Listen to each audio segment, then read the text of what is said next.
Good Housekeeping published an article titled BookTok just dropped its first official summer reading list and book fans are obsessed. As a member of BookTok, I am going to look at this list and tell you if these books are worth the read. Let's get into it. Stock your shelf with these trending reads. So first we have a Brandon Sanderson book, Mistborn. I have not read this one. However, I know a lot of people really enjoy Brandon Sanderson's books. Let me know if I should read any of his books. There's so many of them. Song of Achilles, another popular book. This one came out a while ago, I'm pretty sure, so I'm not sure why it's on a list of summer reading for this year. And then we have Alchemized by Sin-Lin Yu. Again, I'm not sure why this book is on a summer reading list. I have thoughts and feelings about this book. If it is actually on this list and not just in this thumbnail picture, we will discuss. But none of these books are really giving summer. I'm curious to see what is on this list. If you love to talk about books, you probably spent time scrolling through BookTok looking for the best fan reactions and trending new books to add to your TBR. For the first time ever, BookTok just released an official US #BookTok summer reading list to help you curate your summer reads. What does this mean? For the first time ever, BookTok just released an official US BookTok summer reading list. How did they do that? Like BookTok as a collective, like this person who wrote the article just went on BookTok and typed in summer reading list and curated a list based on some videos. I apparently didn't get the memo. Okay, so the list features 10 book recommendations from 5 top creators on the BookTok scene handpicked for your shelf. Again, how did they do that? Did they reach out to these BookTokers or did they just go to 5 popular creators accounts and look for summer book recs? I mean, I could do that. I'm not like super big on BookTok, but I could make a summer book rec list. These books range from thrillers to romance to literary fiction, so there's a pick for every kind of reader. Whether you love steamy enemies to lovers or mind-bending science fiction, grab one of these binge-worthy books that BookTok will be buzzing about all summer to join the conversation. Okay, when I think of summer reading, I usually think of like a beach read type of book, so something fun, something that takes place during the summer. I like to read a lot of thrillers in the summer too. I don't know why, I just feel like thrillers are fun to read in the summer. I also think of quick reads, so fast-paced books, something that you could read in one sitting while you're chilling at the beach. That is what I think of when I think of summer reading.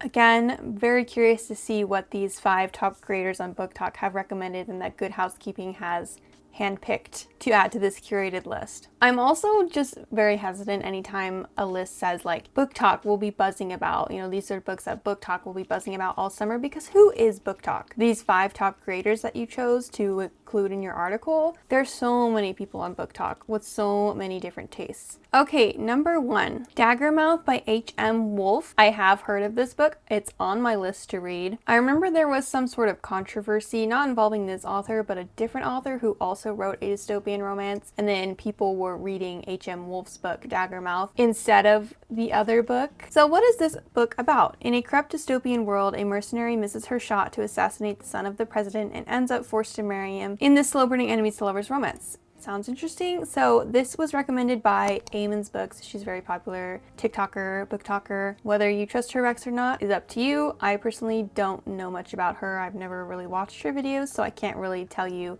how valid her book recs are. Number 2, we have Alchemized by Sin-Lin Yu. Okay, so let's talk about this real quick because I said I would if it was included in this list. 1, I really don't see how this is a summer book rec. This is like a 900-page book. It's very dark. I just don't see someone reading this for a fun summer read unless they're going for like they're gonna literally take the entire summer to read it. My personal opinion on this book, I DNF'd this book. There are mixed opinions on Harry Potter fan fictions being turned into traditionally published books. With fan fiction, you can't separate the fanfiction entirely from the source material. Obviously, J.K. Rowling and Harry Potter have gotten into controversies the past 6 years or so. J.K. Rowling is a proven transphobic bigot, and I personally don't platform any of her books anymore. No matter how much I enjoyed Harry Potter as a child, it's just not something I platform on my accounts anymore. Fanfiction used to be a way to sort of reclaim that space and reclaim the work you once loved that's now been tainted by the author. But now people are saying even Harry Potter fanfiction is kind of taboo and you shouldn't be engaging in any Harry Potter or J.K. Rowling anything. I'd love to know what your opinions are on this, because where I stand, I think personally I just don't platform anything to do with Harry Potter. A few years ago I would have posted about different fanfictions I was reading, but now I just don't do that. that because it does draw attention to the source material even if you're trying to separate it. With Alchemized, this is not the first Harry Potter fanfiction to be traditionally published. However, I do think it's one of the more controversial ones. I did read Manacled a few years ago. I enjoyed it like most people who have read it. It's very dark, but I thought the concept and the premise was very interesting, and I do think it was well written. However, in my opinion, Manacled Alchemized only works because it's a Harry Potter fanfiction. I'm not going to get into any more of this because, like I said, I don't want to platform any type of Harry Potter on my accounts. With that being said, Alchemized, to me, it just didn't do well because I think it only works as Harry Potter fanfiction. It only works because we already knew the characters going in. When you read Manacled, you already knew the characters going in, you already knew the world. With Alchemized, I just found it to be disconnected. I couldn't connect to the main character, she just felt disconnected, and I just didn't think it could stand on its own. Maybe a different writer could have expanded this world and made it truly its own, but for me personally, I just don't think it worked as a standalone, as its own story. So that's my opinion on Alchemized. If you don't know what it's about, here's a quick summary by Good Housekeeping, based on a Harry Potter fanfiction. Oh my god, bro. So we're just going in right away and saying that. Okay, that's my other problem with this, is stop saying it was a Harry Potter fanfiction. I feel like people say this because they think that will get people to read it, when in reality, it's gonna actually turn a lot of people away because they're gonna be like, oh, this was based on Harry Potter. There are a lot of readers who have no idea about the book's origins, so they can just walk into a bookstore, pick it up, and not know it was Harry Potter fanfiction. But if you're constantly saying it was a Harry Potter fanfiction, you're drawing more attention to Harry Potter. Alchemized is a fantasy romance. After a long war, alchemist Helena is a prisoner who has lost all her memories, but is her mind hiding a secret for the resistance? Her dark necromancer captor is determined to find out. So this was also recommended by Eamon's book. Number 3, there is no anti-memetics division by QNTM. I've never heard of this book before. Let's see what it's about. In this mind-bending sci-fi novel, humanity is being attacked by anti-memes, entities that can erase memory and identity. How do you fight an enemy that you can't remember seeing? Sounds very interesting. So this was recommended by baker.reads on TikTok. I've never heard of this, so if you have read this, let me know. I also think the author name is supposed to be pronounced Quantum, so kind of in that sci-fi realm. Number 4, The Secrets We Hide by Karen Slaughter. So now we have a thriller. In a small Georgia town where everybody is hiding something, Sheriff Emmy and her ex-federal agent sister Jude must find the truth behind a bloody crime scene on a quiet street. So I have not read any Karen Slaughter books, but this was also recommended by baker.reads. And they say that Karen Slaughter is the best thriller writer working today. Number 5, Near to the Wild Heart by Clarice Lispector. I feel kind of lame saying that I was gonna analyze these books on this summer reading BookTok list, and I've like read none of them. This stream of consciousness literary fiction was first published in Rio de Janeiro in 1943. It explores the inner life of a middle-class woman named Joanna from childhood to the dissolution of an unhappy marriage and ultimately to transcendence. So this was recommended by TikTok creator at Hina. Again, I'm wondering if Good Housekeeping reached out to these creators and asked for their summer book recs, or if they just went on to their accounts and found videos. And these aren't giving summer reads to me. These are 5 big TikTok creator favorite reads. Number 6, The Word for World is Forest by Ursula K. Le Guin. Have not read this one. I'm sorry. These are a lot of like lit fic, big kind of books. Like this isn't one I would expect from BookTok, so that's very interesting. This award-winning sci-fi novella is a harrowing look at colonialism and violence. When humans colonize a forested planet to extract its natural resources, it brings them into conflict with the non-violent inhabitants living there. Another one that sounds good, but again, how is this summer reading? Maybe I missed the prompt, or maybe I'm missing something, but these aren't giving summer reads. And this was again recommended by TikTok creator at Hina. Alright, here we go. Song of Achilles by Madeline Miller, a very popular book over on BookTok. I've heard it's very amazing. I have been meaning to read it for quite some time. This book is a queer YA classic. Is it YA? So apparently it was published as adult fiction. I don't know why they're saying it's YA, but okay.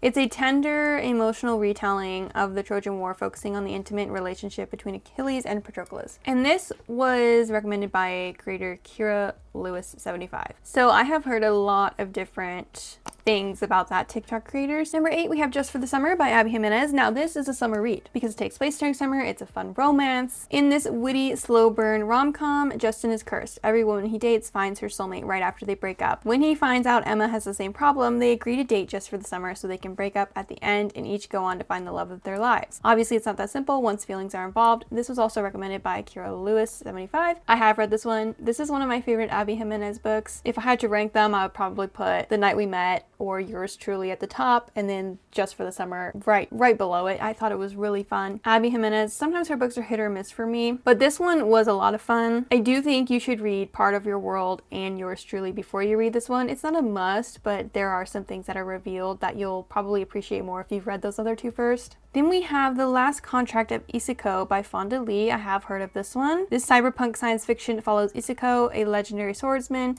She was planning to let herself die when she gets one last mission involving an old apprentice that she just can't turn down. And what she discovers could change everything about her world. So this is recommended by Vino Poppy 23. I also want to do some investigating on these creators. They all seem to have a lot of followers, which makes sense. They said in the beginning that these were like the top 5 BookTok creators, but I think that's such a subjective way of looking at it. Obviously, I appreciate how diverse this list is so far, but there are so many creators out there who don't have a million followers, who have amazing recommendations that aren't given the same attention. Then we have Mistborn by Brandon Sanderson. Another book that's been out for a while, just like with the Song of Achilles, which is interesting because you'd think they'd want to focus on newer releases. In a world of ash and mist ruled by an immortal tyrant, a group of rebels and thieves with metal-based magic powers is attempting the impossible, overthrowing the empire. Oh, it's being adapted for Apple TV. That's exciting. Maybe I'll just watch the show. I don't know. Should I read this book? Should I read any Brandon Sanderson books and give you my thoughts? Let me know. This was also recommended by Vino Poppy 23 on TikTok. So that was the list from Good Housekeeping of, what did they say this was called? BookTok just dropped its first official summer reading list and book fans are obsessed. Again, this title doesn't make any sense to me. BookTok as a whole didn't do anything. You reached out to 5 popular creators and asked them for like their favorite books, or went to their accounts and found what books they were recommending recently. Summer reading list. Again, none of these are really giving summer except for Just for the Summer. Book fans are obsessed. They're saying that the BookTok creators who gave these recs are obsessed with them. Okay.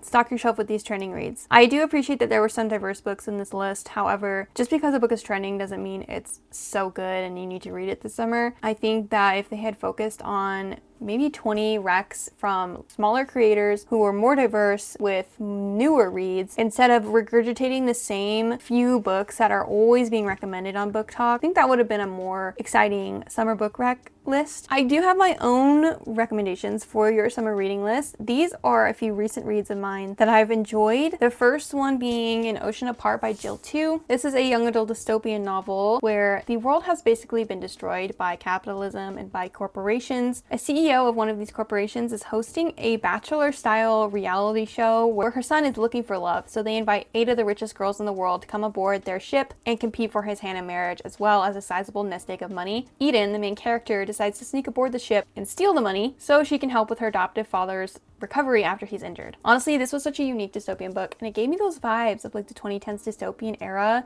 that I've been missing so much lately. I'm also always looking for good dystopian novels. They make us think about our surroundings, they make us think about our own world and how maybe we could do better. This was definitely one of those that made me have all those thoughts and feelings. Another fun book that you could read during the summer because it takes place during the summer is Roll for Romance by Lenora Woods. I've been really into D&D books where either they play Dungeons and Dragons or there's a setting that's kind of inspired by Dungeons and Dragons. In this one, they play Dungeons and Dragons and the main character moves to a small Texas town to live with her best friend after she loses her job. She's kind of rediscovering herself and she joins her friend's D&D group to make new friends. It was really fun because the author wrote in the main character's point of view and then her D&D character's point of view during their campaign. So anytime they would be playing D&D, you would get it from the POV of the main character's D&D character. So it's a mix of contemporary romance and a little bit of fantasy. The Entanglement of Rival Wizards is another type of D&D style book. The setting is very much inspired by Dungeons and Dragons, at least that's what I am assuming. It does take place in our world, so it's an urban fantasy, but it's about 2 rival wizards, as the title suggests. They've both been given a grant that they have to share. They were once competing for it, but now they found out that they're actually sharing this grant. They study opposite magics, but now they have to work together to sort of see how they work together. And speaking of Abby Jimenez, I mentioned it earlier, The Night We Met. That's her newest release. I thought it was so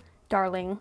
It's just one of those books where I wanted to just read it all day long. I didn't want it to end. I did give it 5 stars, which I'm very picky about my 5 stars, but I did give this one 5 stars. Larissa and Chris are friends, but Larissa is dating Chris's best friend. He's an interesting guy. But Larissa and Chris have way more chemistry, so they kind of have to figure out, you know, how they're gonna go about their relationship, knowing that they could have actually been dating this entire time, but Larissa is dating Chris's best friend. Let me know what you thought of that Good Housekeeping list, and let me know what you think of my own summer recommendations. Thank you so much for watching. Don't forget to like and subscribe, and let me know down below if I should tackle any other popular BookTok recommendation lists. Preferably ones where I've actually read the books on the list and can give a more cohesive opinion on them. Bye!